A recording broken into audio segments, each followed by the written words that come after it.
It's bad enough that Woolworths and Coles want to make life tougher for their customers by banning free plastic shopping bags.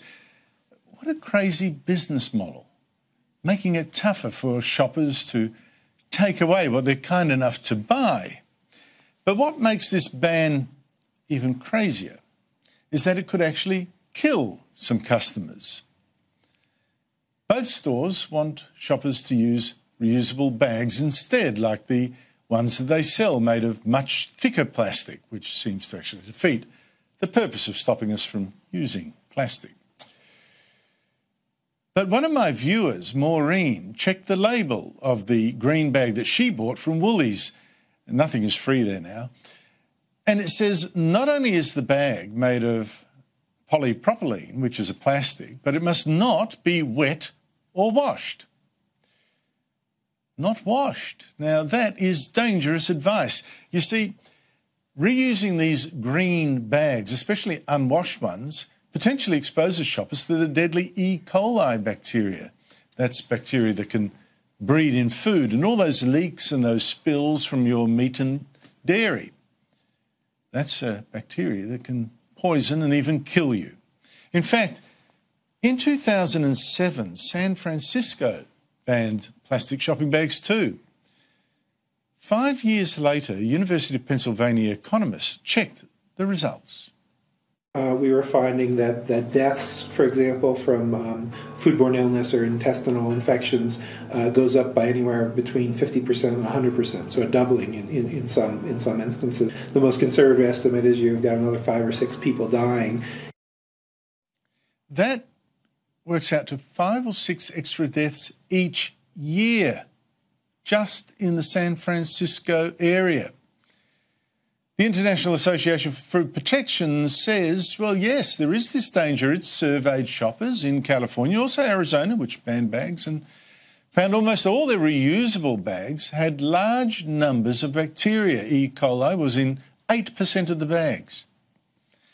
Now, given that risk of contamination and of food poisoning, it seems crazy for Woolworths to now sell reusable bags with a warning not to wash them.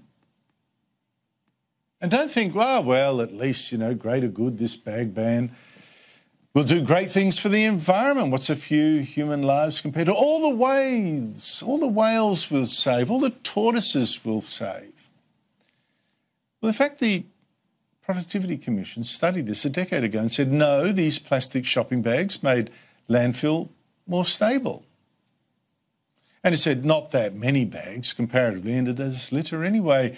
And as for the horror stories about these bags choking whales, how does banning bags in Canberra, say, or Bendigo or Alice Springs and 1,000 other inland cities and towns save one single whale?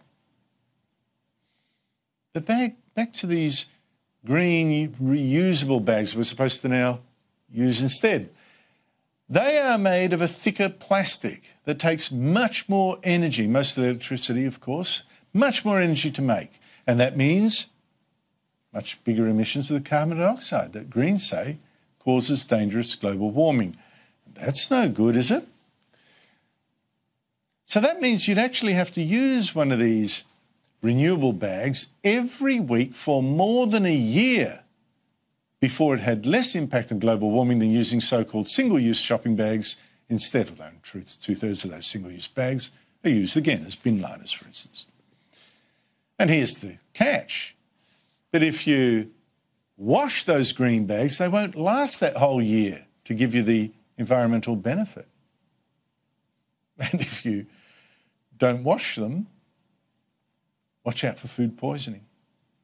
Isn't that a typical Greens policy?